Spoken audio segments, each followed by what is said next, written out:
What is going on YouTube? This is Sam with TeamSamuraiXi here, coming to you guys with a Master deck profile for the April 1st, 2015 ban list. So hope you guys enjoy this deck profile. And as I progress through the deck profile, I'll be explaining to you guys some of the card choices that I decided to play in this deck and the reasons why I play them. So yeah guys, without further ado, let's get started with this deck profile. And guys, if you guys do not want to watch this deck profile, I got you guys. There will be a link in the description box below of the deck list down here. So if you guys check that out, that would be absolutely amazing. So yeah guys, without further ado, let's get started with the Master deck profile. And guys, I also have a set of cards that I do not play in this deck, and I'll explain to you guys the reasoning on why I do not play these set of cards.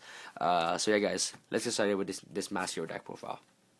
Start off with, of course, I play triple elemental hero Shadow Mist. Shadow Mist is absolutely amazing. He's your built-in reinforcers of the army, and he searches out your mass change in the deck. Absolutely amazing.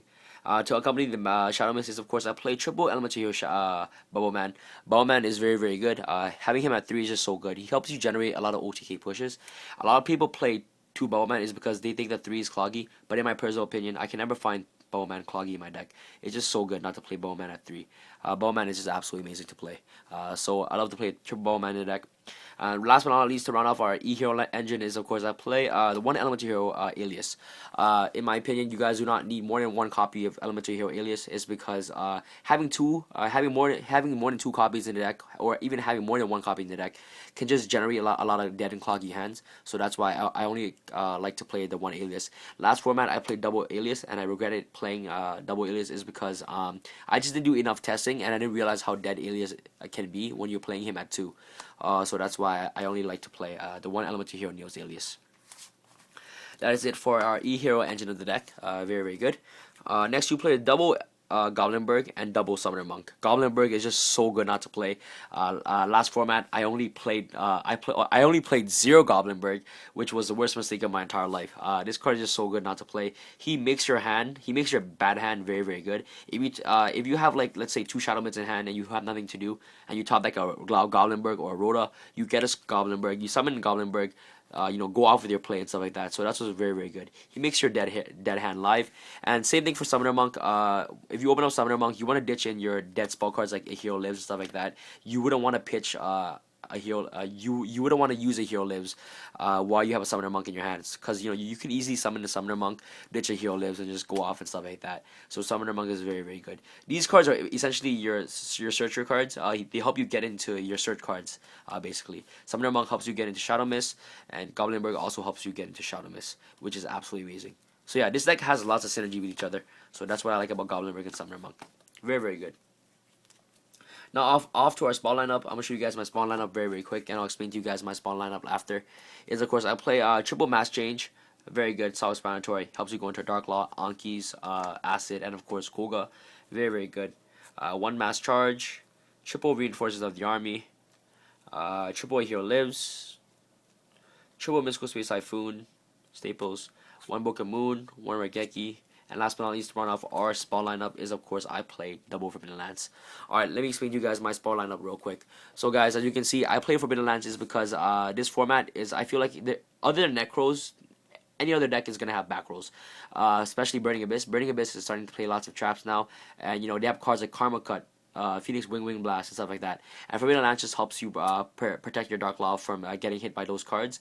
So that's what I like about the Forbidden Lance. For the Forbidden Lance, you can play offensively and defensively. But while you're attacking, nuke your opponent's monster down. Dark Law will just run over their monster. Defensively, you can use it as essentially as a trap card. Make your opponent stun your opponent's monster by losing 800, and then your Dark Law will just run over the monster. And of course, Forbidden Lance is very good is because he makes Dark Law very, very big. Essentially, with Forbidden Lance, Dark Law can be anything that's 3100 or less. So that's what's very, very good about Forbidden Lance. Yeah, I love this card. It's just so good.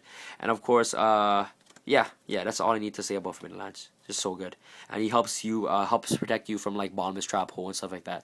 Bottomless Karma Cuts, Phoenix Wing Blast, and stuff like that. So Forbidden Lance is absolutely amazing.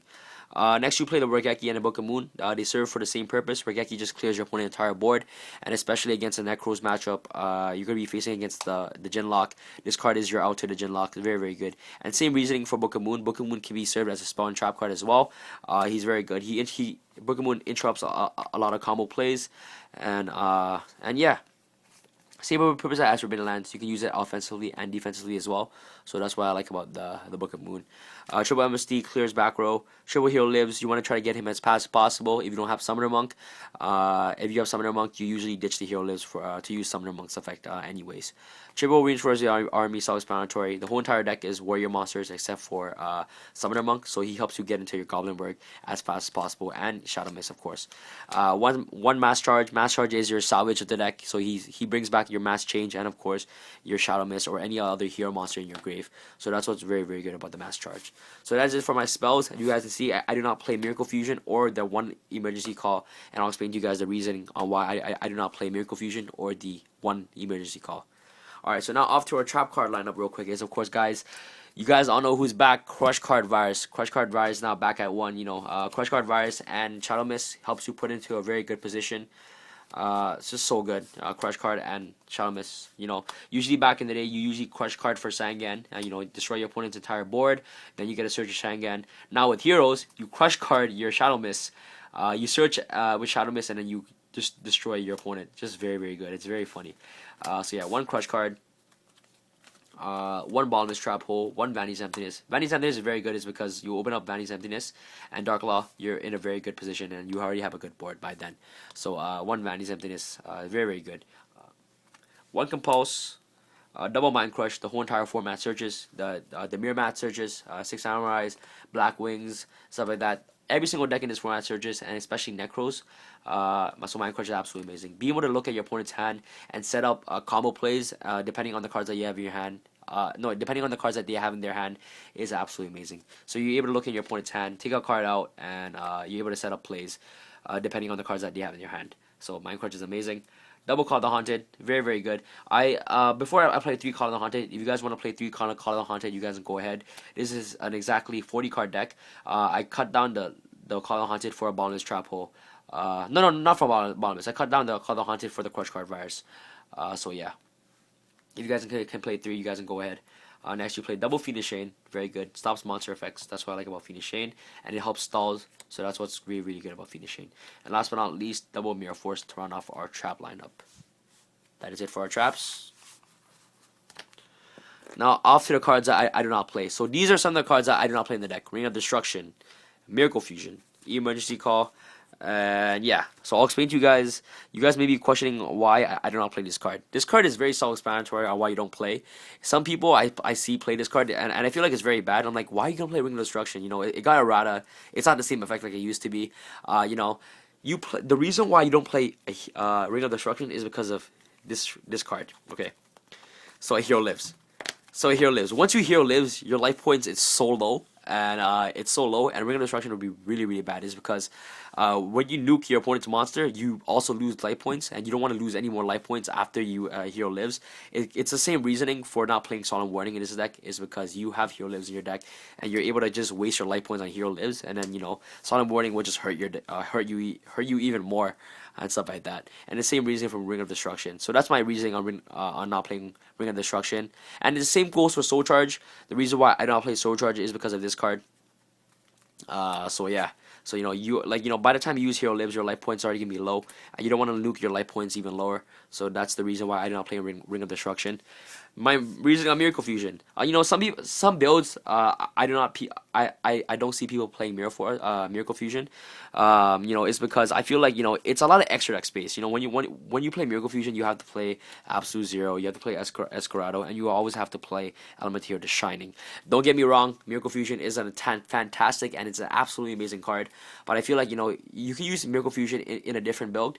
But in Mass Heroes, you'd rather play better cards like Forbidden Land, stuff like that, to protect your Dark Law, other than Miracle Fusion. And Miracle Fusion is it's chainable to a lot of cards. Like let's say you're in a top decking situation, and you top deck a Miracle while your opponent has like a Vanity's Emptiness on board, stuff like that. It becomes dead and stuff like that. So that's the reason why I do not play Miracle Fusion. That's a very bad example, but like you guys know what I mean. Like extra deck space is very very crucial. And having 3, these cards can be used for like an Emerald, Castell, or like Rhapsody and stuff like that. So you can play better extra deck cards other than these cards. So that's my reasoning for not playing Miracle Fusion. So yeah, and it's a pure Mass Hero build, so it's understandable. You wouldn't want to play Miracle Fusion. And if you guys want to play double Miracle Fusion, you guys can go ahead. I'm not hating on Miracle Fusion. I think Miracle Fusion is fantastic. You guys can talk about the double Forbidden Lance for the Miracle Fusion in the main deck. I did a lot of testing. I feel like Forbidden Lances is so good, and and stuff like that. But that's just my personal opinion. But some of you guys, I know it's hard to drop the Miracle Fusion. But yeah, so if you guys do not want to play Forbidden Lance, you guys could just substitute the Forbidden Lance out, put it in your side deck, and play the main Miracle Fusion in your deck. So yeah, guys, extra deck space is very, very crucial. Trust me, guys. So yeah, that's the reasoning for not playing Miracle Fusion. And last but not least, my reasoning for not playing Emergency Call. Your whole entire deck, it searches. You have triple Hero Lives, you have triple Rhoda, and of course you have triple Shadow Mist. So in my opinion, I feel like the extra one emergency call is not necessary. If you guys want to play it, you guys can go ahead and play it. I'm not hating on emergency call as well. I just don't think that it's needed because you have so many search cards in your deck. Like essentially, Summoner Monk is a built-in search card as well. Is because you Summoner Monk, you ditch in like a search card, you bring out Shadow Mist, stuff like that.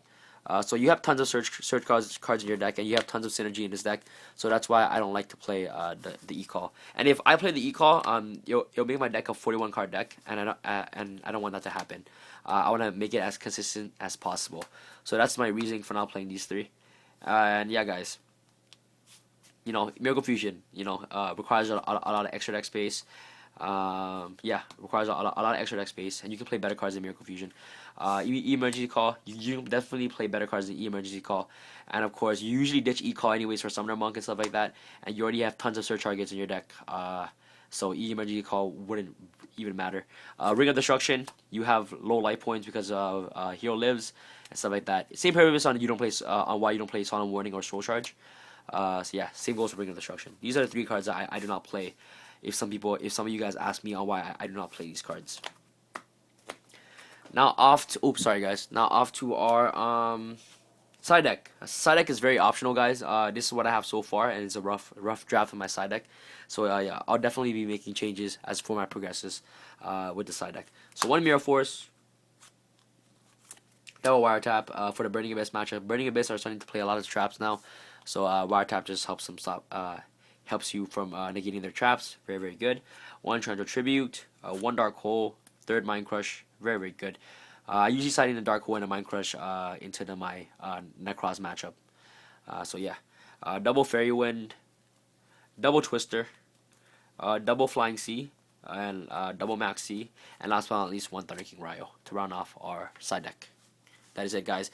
Thunder King Ryo, it does not hurt this deck if you know how to use it correctly. It's same thing for Vanity's Emptiness. Vanity's Emptiness can hurt your deck unless you know how to use it properly. So it's same thing for Thunder King. You want to summon Thunder King first, beat your opponent down as many times as possible, and then go off when Thunder King just leaves the board and stuff like that. So yeah, Max C is for the Burning Abyss matchup. Max C is Flying C is for Burning Abyss. Very, very good. Twisters for the Cliff Ward matchups. Twister and of course Fairy Wind. Dark Hole and Mind Crush for the Necros matchup. Show for any rogue matchup and stuff like that. Wiretaps for also the Burning Abyss, and Mirror Force is also for another rogue matchup or something like that. So that's it for my side deck. Now off to our extra deck real quick, guys, is of course I play the one Master Anki. Anki is absolutely amazing. He deals direct damage to your opponent, so you can easily just pass over boards and just attack your opponent directly. But any damage is halved, so he's basically like a Hardline Drago but better. So Master Anki, triple Dark Law, absolutely amazing. Dark Law is just so good not to play. Obviously, you guys must play triple Dark Law. Like what am I saying? Master Acid, Master Koga. That is it for our fusions. Now after our XYZ, one Cowboy, one Chain, Armor Ninja, Excalibur, Sidon, Castell, Ragnar Zero, Degusto Emerald to recycle your E-Hero stuff, E-Hero monsters from your grave, and last but not least, one Abyss Dweller to round off our extra deck lineup. So I hope you guys enjoyed this deck profile, guys. Thank you guys so much for watching this video. Don't forget to subscribe for more Yu-Gi-Oh videos, guys. And if you guys have any suggestions on the cards that I should play, and if you guys want to agree with me or not agree with me on the reasons why I do not play these cards, you guys can go ahead and I'll definitely reply back to you guys. Thank you guys so much for watching, and of course Team SamuraiXi and Sam signing out. Peace, and guys, don't forget to subscribe for more Yu-Gi-Oh videos. Peace, guys, and enjoy April 1st 2015 Banlist. Peace. Crush card all the way. Peace. Again, I keep saying peace. Alright, guys, I'm signing out. Later, guys.